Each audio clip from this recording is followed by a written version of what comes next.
Today, we're looking at the power of language and how the left wants to continually change definitions in order to shape our perception of reality.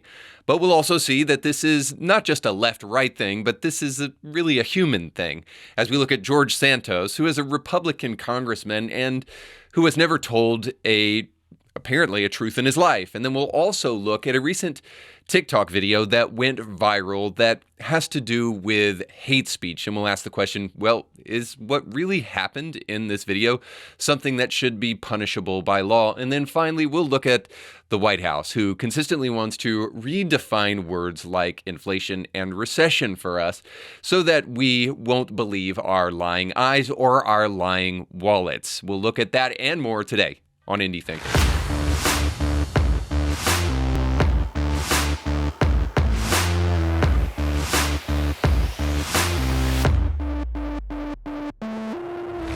Don't forget, today's show is sponsored by our friends over at Ancur. Now, we're getting to tax season, and it's important that you have your taxes in order. So if you're looking to get some help filing end-of-year taxes, or maybe you're just looking for help trying to take your business to the next level, our friends over at Ancur can help you. In fact, they can put legs underneath your vision in a variety of ways. They can help you with payroll, they can help you with hiring, they can help you with accounting, and so much more. But to figure out everything that they can do to help your business exceed, you need to go to Ancur.biz. That's Ancur.biz. And when you do so, let them know that Indie Thinker sent you. Welcome to the show. Don't forget to like, share, and subscribe if you haven't done so already. And what are you waiting on if you haven't? And by the way, you can also comment down below if you've got something very articulate to say, like most of the people on YouTube and the Twitter sphere. Before I jump into the show today, I want to just quickly announce to you guys something that I just revealed today, actually, when I was on the radio, and that is that the documentary that is going to be coming out in 2023 by Indie Thinker is a documentary about fatherlessness. I believe that this linchpin issue is perhaps one of the most important things that we can discuss as we look at what's going on in culture. I believe fathers and the nuclear family is one of the most important issues facing our country today. So as I go around the country discussing with experts, people who agree with my side of things here and the importance of the role of fathers, and those who wish to diminish the role of fathers, I hope this investigative documentary will be something that's really beneficial and powerful and really makes a dent in this issue. As I do this documentary, it's my hope that it will inspire fathers to really understand their importance and not to listen to the cultural forces that want to diminish their role in society. But needless to say, that begins production very soon, and I'm excited to be able to do that. If you guys want to go to support the film, you need to go to indiethinker.org to do so, and you just scroll down and you go to the support button, click that, and then you can give a tax-deductible offering to what we're doing here at Indie Thinker. Now, jumping into the show today, I'm going to go a little Old Testament on your behinds today, to quote Samuel L. Jackson, of course, with a little Christian twist. And I've been thinking about the book of Exodus because I watched the Jordan Peterson series on the book of Exodus with all those scholars around the table, and I thought it was fascinating, really, really interesting. I felt like there was a large piece of the puzzle missing in terms of kind of like the evangelical Christian world and their voice being represented at the table, but obviously Os Guinness is in that realm and is a fantastic voice for the truth of Scripture and for Christianity, but I felt like there were some things missing, and one of those things would be this revelation of God in Exodus chapter 3, and God says to Moses when he meets him at the burning bush, Moses says, how do I let people know who you are? How should I identify you, God? Because we're so good in this world, especially today, about self-identifying. So he's saying, well, how should I identify you, God? And God says, I am who I am. Now, the correct translation of what God says there is, I am who I will be. And so the idea is two things. The first one is this, is that God is God. He is divine. He is unchanging. And the other idea also present in this revelation is not only that God is divine, but that he is sovereign. So the the translation here is very important. I am who I will be is important because it's not just what it's usually translated as, which is I am who I am. I am who I will be seems to suggest something that I think is important to understand about God, which is that God does not change based upon our time, our culture, our whims, and our desires. Now, how important is it that we have a Father in heaven who isn't constantly bowing to the whims and the demands of his people, but that he is a God who calls us to understand who he is, and that he doesn't change based upon our emotional fickleness. He is who he will always be, and in other words, he will not be perhaps what you want him to be. No matter how much you want God to be welcoming and affirming, he won't be. No matter how much you want God to bend and bow to your desires, he won't be. Now, perhaps on an anecdotal level, the way that we've most recently done this, and we consistently see this, and this is why I'm bringing it up, is we've done this in the Beyond Meat industry or the vegetarian meat industry. So right now, Beyond Meat, who was at one point in time the golden child of the plant-based meat alternative industry, is now hemorrhaging money and also hemorrhaging employees. And part of the reason for this is because it costs 4 times more to make fake chicken and 2 times more to make fake beef than it does to just get the real deal. Not to mention the fact that the vast majority of people who eat the stuff recognize that it tastes basically like chewing on the edge of a Frisbee.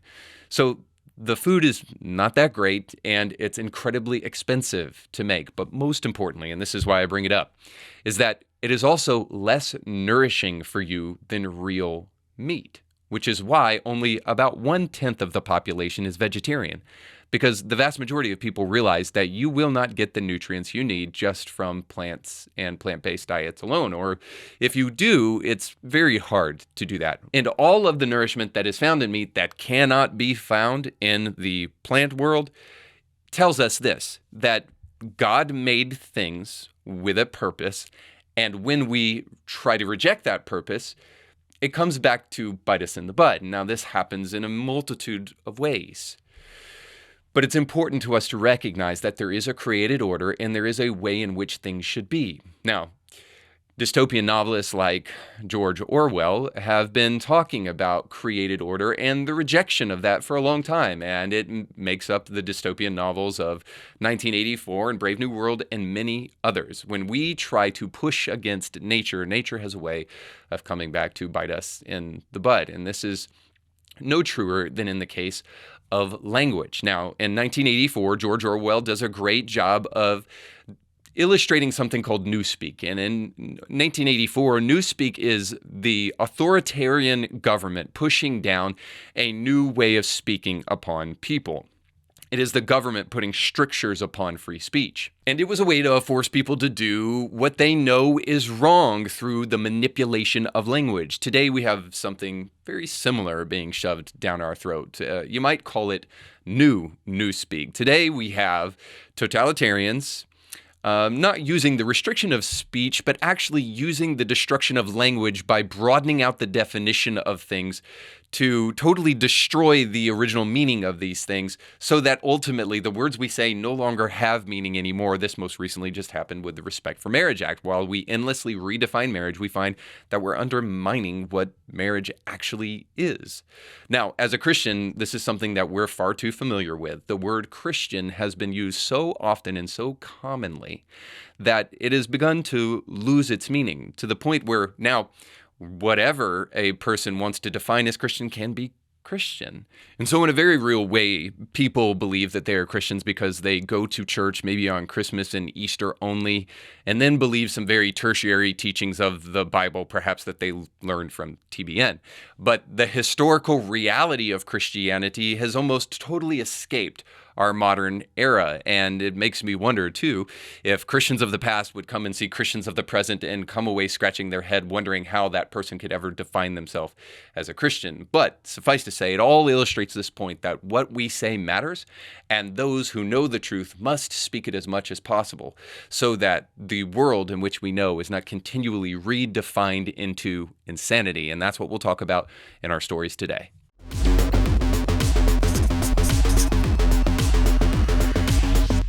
So in Christianity Not Today, we look at current events going on today that are not so Christian and then try to provide a Christian perspective on those things. And today is no exception, because we're going to be looking at George Santos. Now, George is a Republican congressman, and he was just recently on Fox News. And he was on Fox News because all throughout his campaign, he had consistently lied. He lied about who his family was. He lied about where he went to school. He lied about where he worked. He lied about just about everything he possibly could. So George Santos is from New York, and he just recently was elected based upon largely all these lies that he said, and everything that he said about himself, by the way. Maybe all but his name, because presumably the guy's name is George, but all that he said was a lie. And so here's his recent interview with Tulsi Gabbard on Tucker Carlson tonight, and I think you'll find what he has to say kind of interesting. So we're going to respond to it here. Congressman-elect Santos, thank you for joining us today. First question I really want to ask you, now that all of this has been revealed, is what does the word integrity mean to you? And I just have to stop right there real quick. Look at this guy's face. This is a totally unserious man. Look at his face there, but also throughout this interview. This is a dude that does not care if he's lying. And I hear somehow the voices from TikTok and the Twitter sphere and from our secular humanist culture crying out and saying, what does it matter if he lies? You know, sometimes a good lie in service of a greater goal is worth it. And this is the secular humanism of our age. And even this, which I hear in my circles, oh, don't put your purity culture on us, your evangelical Christian culture upon us. Quit being judgy, as it were. It doesn't matter if he tells the truth. Well, of course it matters if he tells the truth, because one, it matters to the constituents of his district who just voted him into office based upon the things that he says. And by the way, outside of that, the truth matters because the truth matters. It is inherently good. If we do not have truth, we do not have anything by which we can build society upon. We live in a constantly ever-changing world that leaves us with total uncertainty. And by the way, as we'll discuss a little bit further in the show, also leaves us on the road to serfdom. We'll talk about that in just a moment, but let's keep on watching. Of course, it means to carry yourself in an honorable way. And I made a mistake. And I think humans are flawed, and we all make mistakes, Tulsi. I made a mistake. Okay. No, a mistake is when you accidentally drop something on the ground. I was just recently in a car accident, and I think accidents are a little bit of a misnomer, because when you pull directly out in front of somebody without watching, by the way, which is what happened to me, when you pull out in front of somebody when you're supposed to be at a stop sign because you're not looking, that's not an accident. That's you being an nincompoop. So this idea of mistakes, this dude didn't make a mistake. He is a pathological liar and totally obsessed with himself because he only cared about getting in office rather than actually serving people. Which, are we done with this yet? I certainly are. I hope we are on the Republican side. And again, we'll talk about this in just a second, but let's keep watching because we're going to get a new definition for bravery here. So check this out. I think we can all look at ourselves in the mirror and admit that once in our life we made a mistake. I'm having to admit this in national television for the whole country to see, and I have the courage to do so because I believe that in order to move past this and move forward and be an effective member of Congress, I have to face my mistakes, and I'm facing them. Oh, so now he's brave. He's brave because he's admitting to the fact that everything the man ever said since he was in grade school is a lie. No, dude, you just got caught. This is so typical. This is just like the man that got caught having an affair And then he tries to turn around and blame it on his wife and says, well, I'm talking to you about it now. Doesn't that account for something? I'm telling you the truth now. Yeah, well, you're telling the truth because you got caught red-handed, man. All right, so he talks a little bit more about his bravery here and equivocates by letting us know that, well, Joe Biden lied, so can't I lie? So here's that. The thing is, Congressman-elect, integrity means, yes, carrying yourself with honor, but it means telling the truth, being a person of integrity. And if I were one of those in New York's 3rd District right now that the election is over, and I'm finding out all of these lies that you've told, not just one little lie or one little embellishment, these are blatant lies. My question is, do you have no shame? Do you have no shame in the people who are now you're asking to trust you to go and be their voice for them, their families, and their kids in Washington?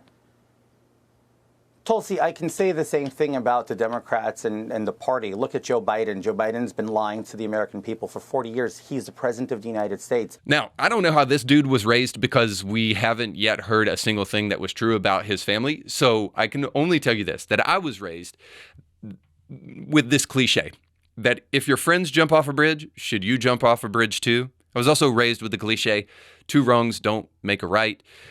Apparently, this man never heard this before because he thinks just because the Democrats are pathological liars that he should lie as well. I failed to see how that circular logic actually makes sense. But let's see one more thing about him, because I think we'll find that this dude is a little bit more left than we would like to admit. And you'll see it here in this comment. Are you Jewish? We've got a letter that your campaign sent out earlier this year, which reads as follows. As a proud American Jew, I've been to Israel numerous times for educational, business, and leisurely trips. You said there in that letter that you are, quote, a proud American Jew. How do you explain that? My heritage is Jewish. I've always identified as Jewish. So as much as I want to be fair-minded and I want to be, unpolarizing and apolitical here, I have to tell you, this dude saying I identify as Jewish, like what the heck are you even talking about, man? Like I identify as a flying elephant. This dude must be a Democrat because of the way he uses language, because of the way he lies. And this is the point that I wanted to bring up at the end of the day, given the idea, the theme of the show that we're going for with new newspeak and the broadening out of definitions. And it's just this, that I believe that it is important to have polarization in politics. See, we have this misperception in democracy that the majority should be the rule, but the majority doesn't get to define morality because the majority of people can choose to do something as they did in Nazi Germany, and it can still be wrong and should be illegal. And I'm only saying this because the majority of Republicans are so much like Democrats these days that what we desperately need is we need a new Republican Party. What we need is a Republican Party that is held accountable by their constituents and by the people who voted for them to make sure that they are unapologetically pro-life, that they are unapologetically anti-gender transitioning for children, and doing the best they can to hold doctors and Big Pharma accountable for what they're doing to adults. These are the kind of issues that right now we can capitalize upon because there are so many cowardly Republicans who will not stand up and fight back for the things that matter most. Throughout this interview with Tulsi, we heard this man talk about inflation over and over and over again because he thinks you're dumb. He thinks that the only thing you care about is his rhetoric on inflation, and whether or not he actually does anything about it is totally irrelevant. He just believes that if you talk enough about money, you will vote him into office and nothing else matters. But the last time I checked, the one thing that matters more than anything else to truly change the world is courage. And courage looks like somebody who is willing to take stands based upon truth regardless of their level of popularity. And what we may find in the midst of doing that actually the people who truly make a difference and are willing to be courageous are the ones who will be the most popular. The people who will get the greatest following are those who are willing to stand up for something. By and large, this is not what we have in the Republican Party of today. This is why we need people like Ron DeSantis who actually stands for something to be a presidential candidate in the future, and people like him. So far be it from me to make a DeSantis campaign ad right now, but I will just tell you this. The kind of people that we need in office are the kind of people who have the courage to tell the truth.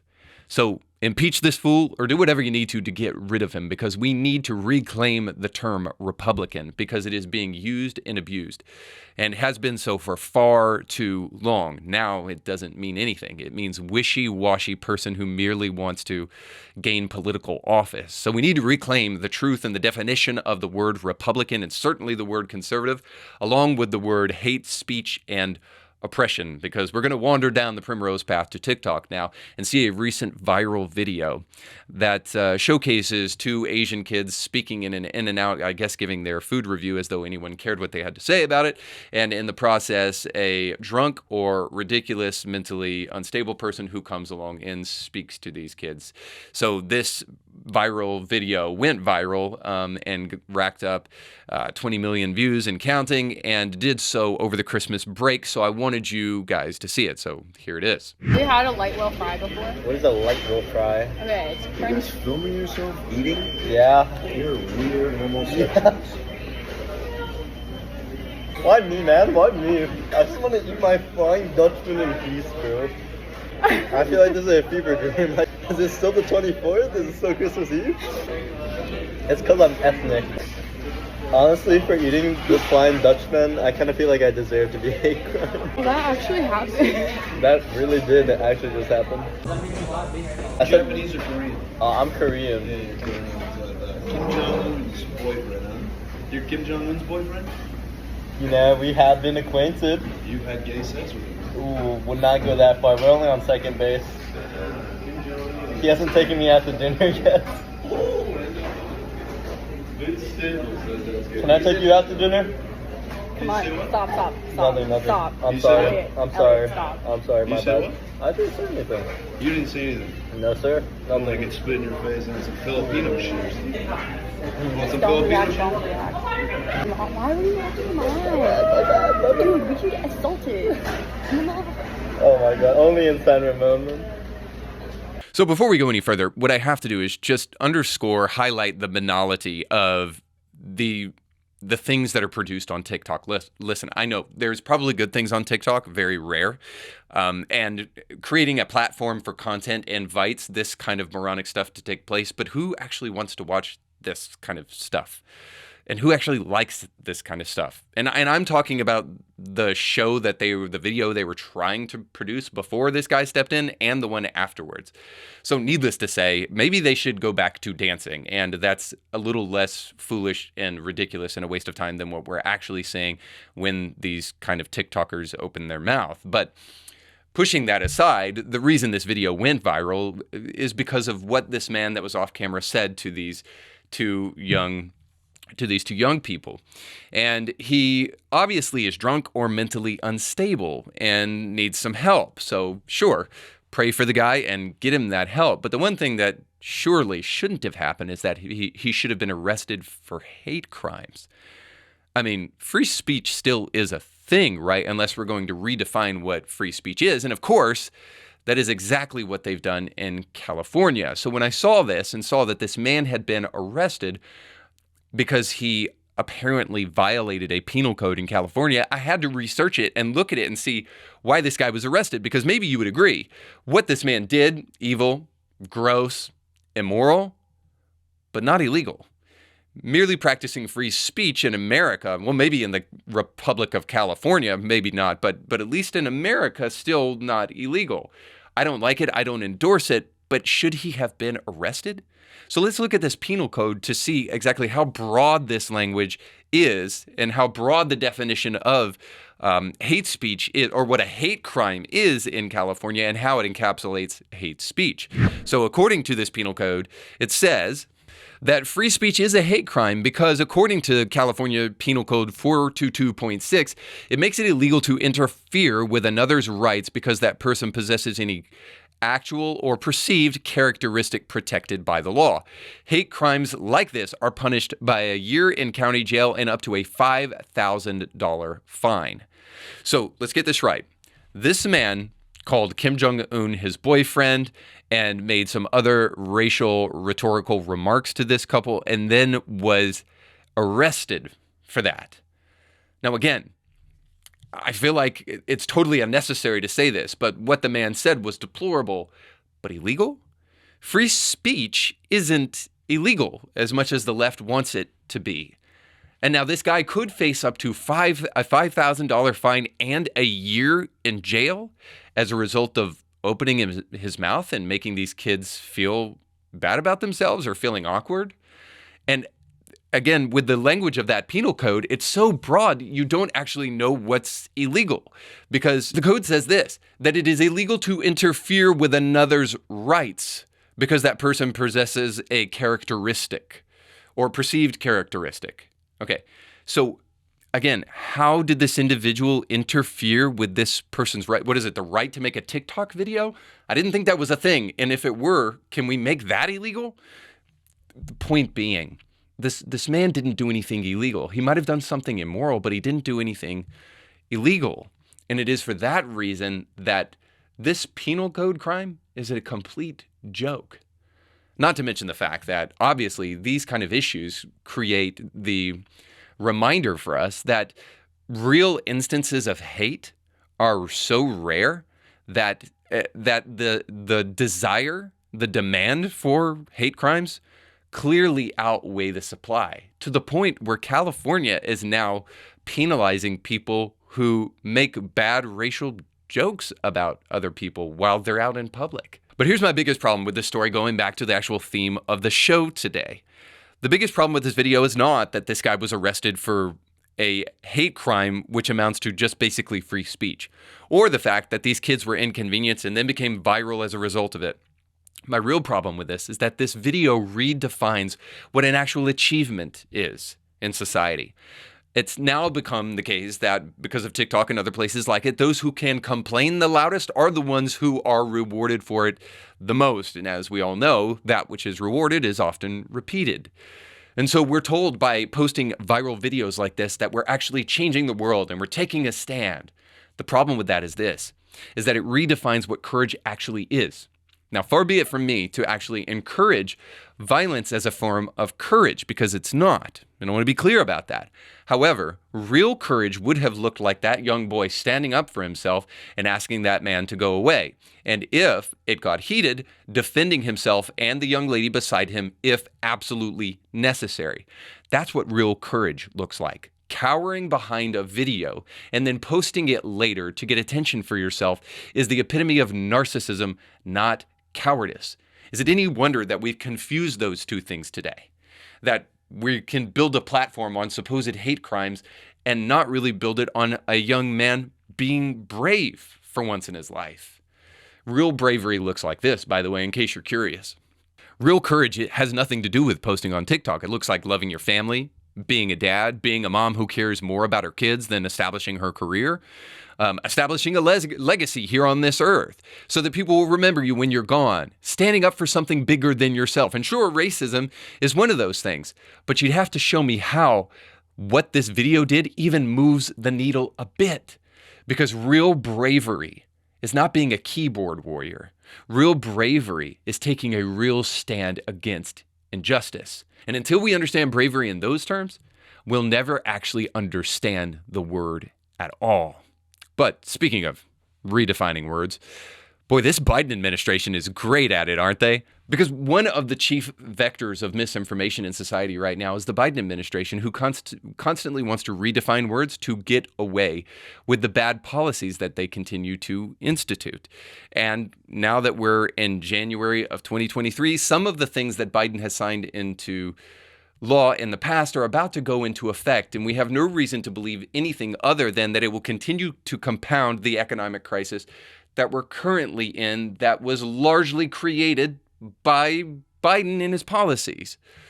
So according to Yahoo Finance, on January 1, an array of the law's provisions will touch many corners of American life, from the costs of prescription drug costs and a new corporate minimum tax to a host of new tax credits as part of Washington's biggest attempt to turn the tide on climate change. We're just getting started, President Biden recently said in a speech. Now, folks, I don't know if that's a threat or a promise, but if he's just getting started, can you imagine what 2023 is going to look like economically for people in the United States?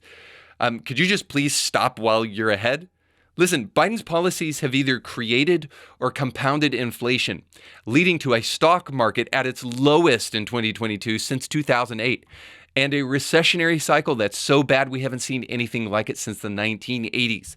The Nasdaq is down nearly 34% since the year's start, and the S&P is down 20%. Tens of thousands of tech jobs have been vanishing along with so many others. And according to the Washington Post, quote, Biden's rescue plan made inflation worse, but the economy better. At least they're willing to tell a little bit of the truth. The inflation is worse, but the economy is better. Try to make sense of that one. But at least there's a little sliver of truth in there. But see if you can make sense of this article that's a little bit straightforward. And the headline says this: we spent the day with Larry Summers, the economist who predicted inflation would spiral out of control. He's still afraid. And for those of you who don't know, Larry Summers is a Harvard economist and was influential in the Biden administration as well as the Clinton administration. So no right-winger here, to say the least. But listen, you don't have to rely upon journalists actually telling you the truth in headlines to know. Biden has made things worse for us all. All you have to do is trust your lying eyes. Here's the Ministry of Truth director herself, Karine Jean-Pierre, doing what she does best, lying for a living. Things are going so great, though, then why is it the White House officials are trying to redefine recession? No, we're not redefining recession. If we all understand a recession to be 2 consecutive quarters of negative GDP growth in a row, and then you have White House officials come up here to say, no, that's not what a recession is. It's something else. How is that not redefining recession? Because that's not the definition. That is not the definition. Brian Deese said in 2008, of course, economists have a technical definition, which is of a recession, which is 2 consecutive quarters of negative growth. I can tell you this. Yesterday he said 2 negative quarters of GDP growth is not the technical definition of a recession. It is What not. changed? It is not. Why did he say that It was? is not. Well, that's not a recession, is it?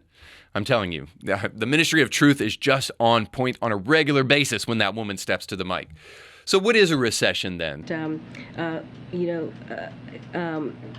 So let's go back to the clip I showed you and illustrate something here. So Ducey from Fox News is asking her in that clip about White House economic advisor Brian Deese, who was sent out in 2022 to define recession for us. And he told us that the usual definition is not the definition that economists have traditionally relied upon.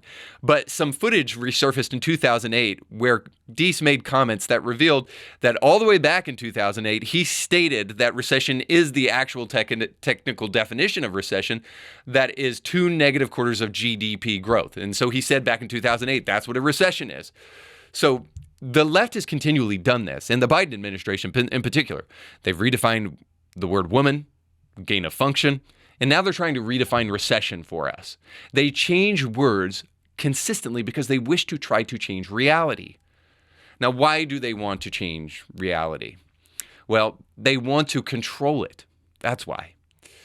See, they understand something that we need to understand, and especially for those of us who are Christians. We need to understand that the world was created by words.